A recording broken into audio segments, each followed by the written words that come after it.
Buenos días a todos, mi nombre es Jason Beltrán y bienvenidos a Leer para Viajar. Así me encuentran en Spotify y en YouTube como Deporte y Cultura JB. Bueno, hoy empezamos un nuevo capítulo de nuestro libro La Isla Misteriosa de Julio Verne, capítulo 3. Este capítulo se titula El secreto de la isla. Por lo que vemos, ya por fin vamos a descubrir qué es lo que esconde la isla Lincoln. Parte 1. Esta parte se titula Buque a la vista. 2 años y medio hacía que los náufragos del globo habían sido arrojados a la isla Lincoln, y hasta entonces no habían podido establecer ninguna comunicación entre ellos y sus semejantes. Una vez el periodista había intentado ponerse en relación con el mundo habitado, confiando a una ave la nota que contenía el secreto de su situación. Pero esta era una probabilidad con la cual no podía contarse seriamente. Solo Ayrton, y en las circunstancias que ya se saben, se había reunido con los miembros de la pequeña colonia. Ahora bien, aquel mismo día, 17 de octubre, otros hombres se presentaban a la vista de la isla, en aquel mar hasta entonces desierto. No cabía duda alguna, allí había un buque, pero ¿pasaría de largo o se detendría? Antes de pocas horas los colonos iban a saber, seguramente, a qué atenerse. Cyrus Smith y Helbert llamaron inmediatamente a Gedeon Spilett, Pencroff y Nab al salón del Palacio de Granito y les pusieron al corriente de lo que pasaba.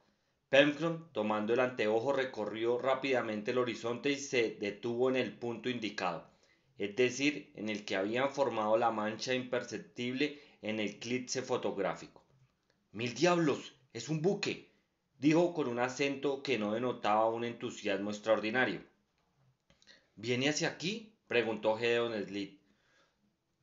No puede asegurarse nada todavía, contestó Pencroff, porque solo aparece en el horizonte su arboladura. No se ve más que una parte de su casco. ¿Qué haremos?, dijo el joven.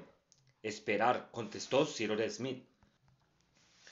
Y durante largo tiempo los colonos permanecieron en silencio, entregados a sus pensamientos y a todas las emociones, a todos los temores y esperanzas que podía originar en ellos este incidente, el más grave que había ocurrido desde su llegada a la isla Lincoln.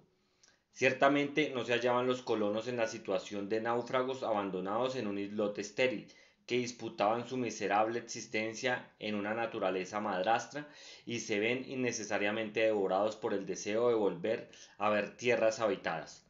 Pencroff y Nat, sobre todo, que se consideraban a la vez dichosos y ricos, no habrían dejado sin pesar la isla. Además se habían acostumbrado a ella, a aquella vida nueva en aquella posesión que su inteligencia, por decir así, había civilizado.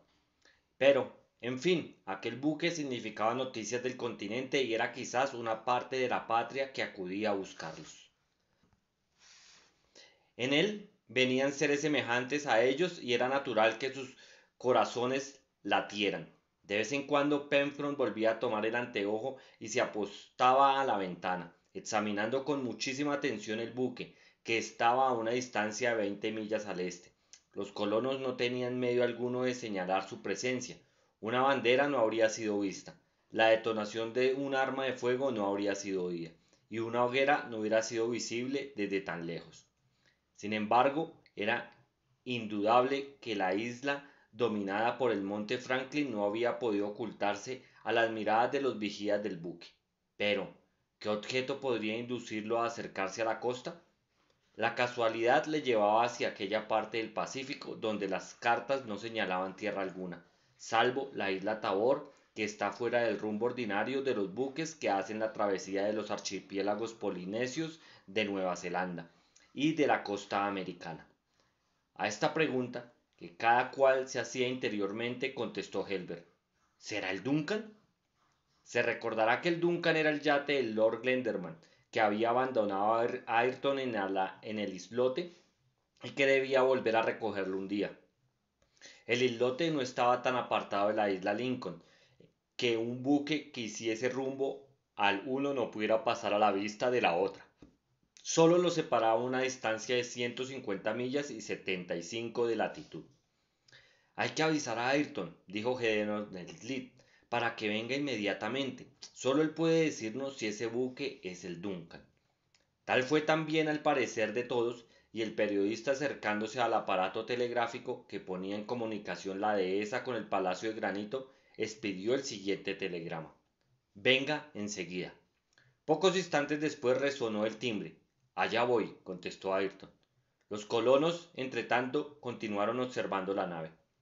Si es el Duncan, dijo Helber, Ayrton le reconocerá enseguida, pues ha navegado a bordo durante algún tiempo.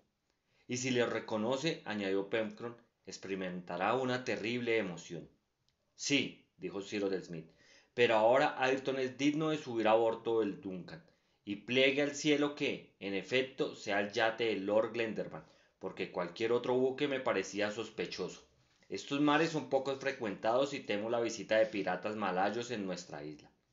La defenderíamos, exclamó Helber. Sin duda, hijo mío, repuso el ingeniero sonriéndose, pero es preferible no tener que defenderla. Una observación sencilla, dijo Gedeon Smith. La isla Lincoln es desconocida de los navegantes, pues no está indicada ni en las cartas más modernas. ¿No ve usted, Ciro, en esto un motivo para que cualquier buque que inoportunamente se hallase a la vista de esta nueva tierra tratase de divisarla en vez de huir de ella? Cierto, repuso Pencroff. Así lo creo yo también, añadió el ingeniero, y puedo asegurar que es el deber de todo capitán de buque señalar y por consiguiente reconocer toda la tierra o isla no registrada, no catalogada todavía, en cuyo caso se encuentra Lincoln. Pues bien, dijo Pencroff, admitamos que ese buque se acerca a tierra, que fondea a pocos cables de nuestra isla. ¿Qué haremos entonces? Esta pregunta, bruscamente hecha, quedó al principio sin respuesta, pero Cyrus Smith, después de haber reflexionado, contestó con el tono tranquilo y reposado que le era habitual. Lo que haremos, amigos míos, lo que deberemos hacer es el siguiente. Nos pondremos en comunicación con el buque, tomaremos pasaje a bordo, dejaremos la isla después de haber tomado posesión de ella en nombre de los Estados de la Unión. Después volveremos aquí con todos los que quieran seguirnos para colonizarla definitivamente y dotar a la República Norteamericana de una estación tan útil en esta parte del Océano Pacífico. ¡Hurra!, exclamó Pencroff. No es un pequeño regalo el que vamos a hacer a nuestro país. La colonización está casi concluida. Se ha dado nombre a todas las partes de la isla y hay un puerto natural. Una aguada, caminos, una línea telegráfica, un arsenal, una herrería. No falta más que inscribir la isla Lincoln en los mapas. ¡Mil diablos!, exclamó el marino. Prefiero quedarme solo para guardarla. A fe de Pencroff, no me la robarán como se robó un reloj del bolsillo de un tonto. Durante una hora fue imposible decir con certeza si el buque que los colonos habían visto iba o no rumbo a la isla Lincoln. Se había acercado, pero ¿hacia dónde navegaba? Es lo que Pencroff no pudo reconocer. Sin embargo, como el viento soplaba del noroeste, era inverosímil que el buque navegara a muras a estribor. Por lo demás, la brisa era buena para impulsarlo a tierra, y en aquella mar tranquila no podía temer acercarse a la isla, aunque no hubiera carta que determinase las diversas profundidades del agua. Hacia las 4, una hora después de haberlo llamado, llegó Ayrton al Palacio de Granito y entró en el salón. Estoy a sus órdenes, señores. Cyrus Smith le tendió la mano como tenía costumbre y llevándole a la ventana le dijo: Ayrton, le hemos llamado por motivo muy grave. Tenemos un buque a la vista de la isla. Ayrton se puso muy pálido y su vista se turbó un instante. Se asomó a la ventana, recorrió el horizonte, pero no vio nada. Tome el catalejo, dijo Cyrus Smith, y mire bien, Ayrton, porque sería posible que este buque fuese el Duncan, que viene a estos parajes para repatriarlo. ¿El Duncan?, murmuró Ayrton. Ya. Esta última palabra se escapó como involuntariamente de los labios de Ayrton. Ya inclinó la cabeza y se cubrió el rostro con las manos. 12 años de abandono en un islote desierto. ¿No le parecía quizás expiación suficiente? El culpado arrepentido no se sentía aún perdonado a sus propios ojos o a los de los demás. No, dijo. No, no puede ser el Duncan. Mire usted, Ayrton, insistió el ingeniero. ¿Por qué importa que sepamos de antemano a qué atenernos? Ayrton tomó el catalejo y lo asestó en la dirección indicada. Durante algunos minutos observó el horizonte sin pestañear ni pronunciar una palabra, y después dijo: En efecto, es un buque, pero no creo que sea el Duncan. ¿Por qué no lo cree?, preguntó Gedeon Smith. Porque el Duncan es un yate de vapor y no veo ninguna señal de humo. Tal vez navega solo a vela, observó Pencroff. El viento es bueno para el rumbo que parece llevar y debe tener interés en ahorrar su carbón hallándose tan lejos de tierra. Es posible que tenga usted razón, señor Pencroff, respondió Ayrton, y que el buque haya apagado sus fuegos. Dejémoslo llegar a la costa y pronto lo sabremos. Dicho esto, Ayrton fue a sentarse a un extremo del salón y allí permaneció silencioso. Los colonos discutieron todavía acerca de la nave desconocida, pero sin que Ayrton tomase parte. Todos se hallaban entonces en una disposición de ánimo que no les permitía continuar sus tareas. Gedeon Spilett y Pencroff estaban singularmente nerviosos, yendo y viniendo sin poder estar quietos un minuto. Herbert experimentaba gran curiosidad. Solo Nat conservaba su calma habitual. ¿No era acaso su país donde estuviese su amo? En cuanto al ingeniero, estaba absorto en sus pensamientos, y en el fondo más temía que deseaba la llegada del buque. Este, entretanto, se había acercado un poco a la isla y con el auxilio del anteojo había sido posible distinguir que era un bergantín y no uno de esos prados malayos de que se sirven habitualmente los piratas del Pacífico. Era de suponer que no se justificaría los temores del ingeniero y que la presencia de aquel buque en las aguas de la isla Lincoln no constituían un peligro. Pencroff, después de un examen minucioso, creyó poder afirmar que aquel buque estaba aparejado como un brick, que corría oblicuamente a la costa con amuras a estribor, con sus velas bajas, gavías y juanetes. Ayrton confirmó esta observación. Pero si continuaba en este rumbo, debía desaparecer pronto detrás de la punta del cabo de la Garra, porque marchaba hacia el sudoeste y para observarlo sería entonces necesario situarse en las alturas de la bahía de Washington, cerca del puerto del Globo. Circunstancia desagradable, porque eran ya las 5 de la tarde y el crepúsculo no tardaría en dificultar toda observación. ¿Qué haremos si llega la noche?, preguntó Gedeon Spilett. ¿Encenderemos fuego para señalar nuestra presencia en la costa? La cuestión era grave y a pesar de los presentimientos del ingeniero se resolvió afirmativamente. Durante la noche el buque podía desaparecer, alejarse para siempre. Si desapareciera, ¿cuándo volvería otro a las aguas de la isla Lincoln? ¿Quién podía prever lo que reservaba el futuro a los colonos? Sí, dijo el periodista, debemos dar a entender a ese buque cualquiera que sea que la isla está habitada.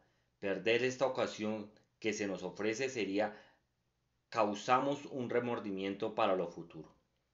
Se decidió, por lo tanto, que Nab y el marino irían al puerto del Globo y cuando llegara la noche encenderían una hoguera cuyo resplandor debería atraer necesariamente la atención de la tripulación del Brick.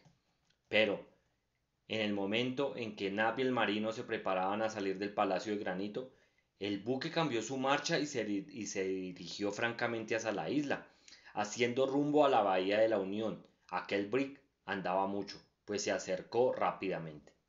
Nab y Pencroff suspendieron entonces su marcha y el ingeniero puso el anteojo en manos de Ayrton para que pudiese observar si aquel buque era o no el Duncan. El yate escocés estaba tan bien aparejado como Brick. La cuestión era saber si se levantaba una chimenea entre los dos palos del buque, ya que no estaba más que a una distancia de 10 millas. El horizonte era todavía muy claro. La comprobación estuvo pronto hecha y Ayrton bajó el anteojo. No es el Duncan. No podía serlo. Pencroff observó de nuevo el buque con el anteojo y reconoció que era un brig de 300 a 400 toneladas, muy bonito, audazmente aborlado, admirablemente formado para la marcha, y que debía ser un rápido nadador. Pero, ¿a qué nación pertenecía? Era difícil decirlo. Y sin embargo, añadió el marino, Un pabellón flota en su cangreja, pero no puedo distinguir sus colores.